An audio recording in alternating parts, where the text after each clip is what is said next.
MSC Euribia is almost ready for her debut, and we'll take you on a preview coming up on Talking Cruise.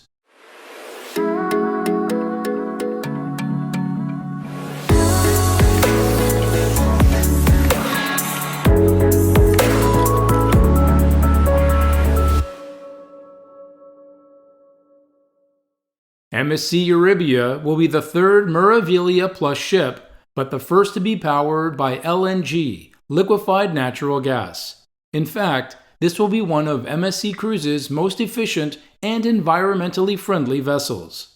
The ship will offer the most popular features found on other Meraviglia-Class vessels, including the LED-domed Promenade, with more venues to drink and dine, massive aqua park, over a dozen dining venues, F1 racing simulator, expansive spa, and the exclusive MSC Yacht Club and Aurea experience private areas. MSC Euribia will offer varying 4 to 7 night Northern Europe itineraries.